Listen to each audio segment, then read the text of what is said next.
Before I get into this video, I want you to take a quick look at these two images, these maps.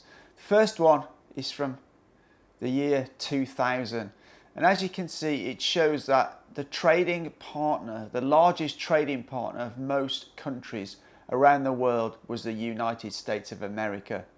Fast forward to 2020 and you see most of that map is now red. That means that the largest trading partner for most countries around the world is now China. Now, at the start of the trade war between USA and China, there was a lot of talk about industries and countries decoupling from China. Now, I believe that is just a pipe dream, and a lot of the facts suggest that's a pipe dream by the West. And in this video, I'm going to unpack why that is the case. I'm going to give you some facts and figures and my opinion on why I think that is not going to happen. Back in the early days of COVID, I also made another video talking about this. If you want to check that out, you can see it here. Anyway, after Olaf Scholz's visit to China and his meeting with Xi Jinping, it's emerged in the press that Mini, owned by BMW in the UK, are going to shut down manufacturing in the UK and move that manufacturing to China. Also, one of the largest chemical companies in the world, a German company, BASF, says it intends to scale down its operations in Europe and increase its investment in China. Now, there are a number of reasons why the West cannot decouple from China, and I'm going to go through some of these reasons one at a time. So the first reason why the West won't decouple from China is they want the cheap and reliable manufacturing capabilities that China can offer. They also want access to the Chinese market. Now, the Chinese market is huge. There are hundreds of millions of middle and upper class people here with money to spend. And if the West decouple from China, they will lose that market. And for many brands, that is currently a very, very big market.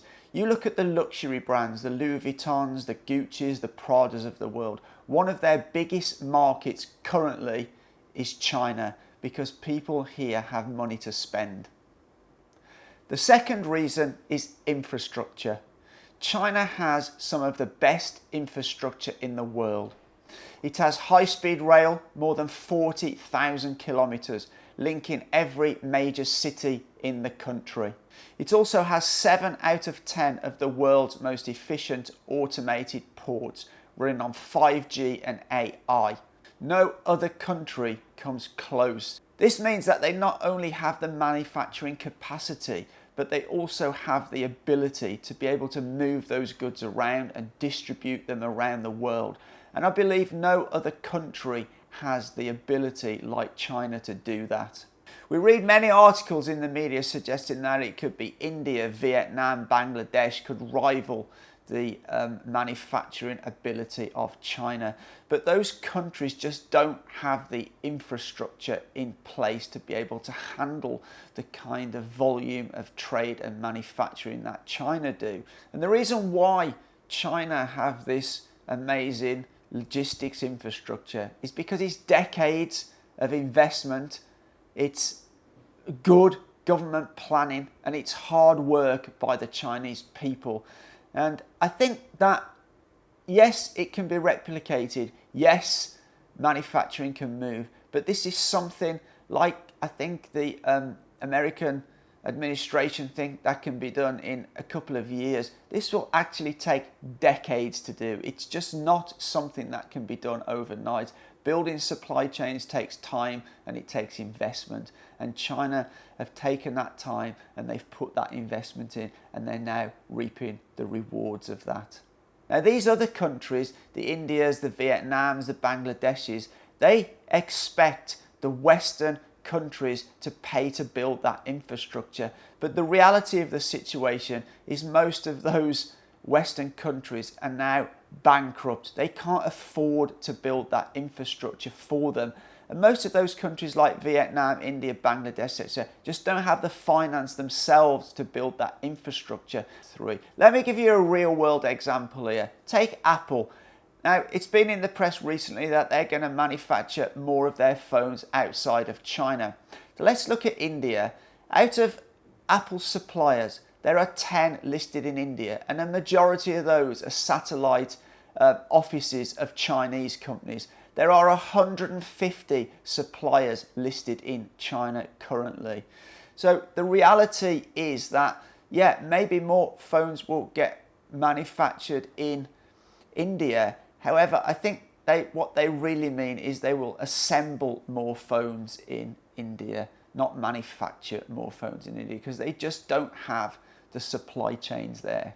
And infrastructure, railways, ports, airports, this is super, super important, because not only does it mean that you have to distribute your finished goods, but it also means you have to get raw components in. So again, take the iPhone for instance, that has components from Korea, Japan, many different countries, and competing countries like Thailand, India, Bangladesh, Vietnam just don't have those facilities to be able to get goods in and out of the country on anywhere near the scale that China does. And yet another reason why we have this situation is that China years ago understood the benefits of having an educated population. Now again, I compare with India here.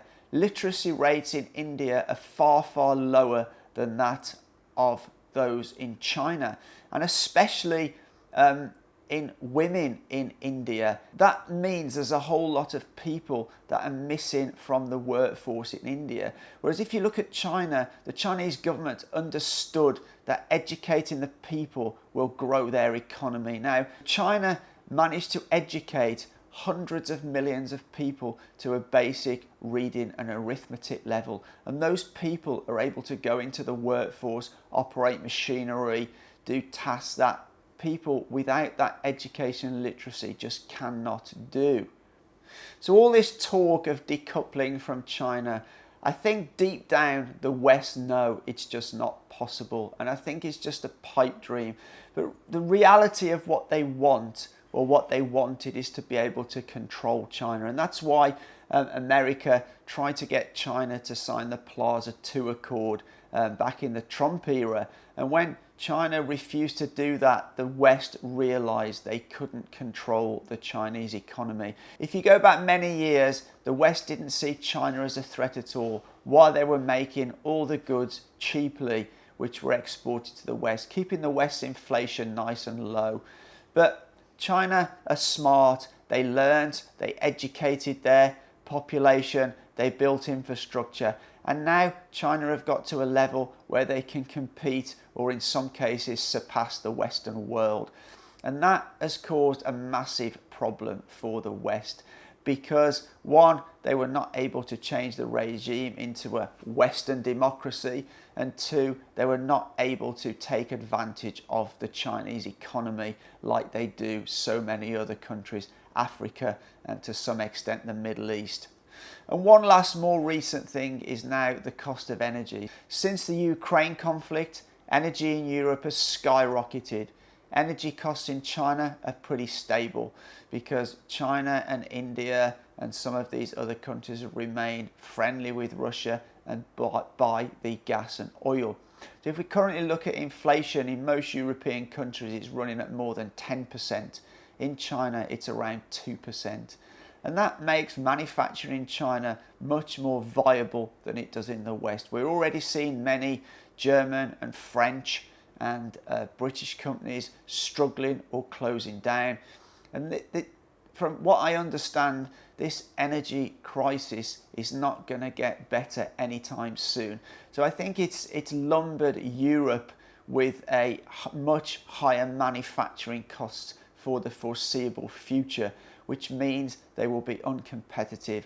And as a consequence of that, I think, like I mentioned at the start, BMW and BASF are moving production to China and investing more in China. I think you're going to see more and more companies following that route in the next couple of years.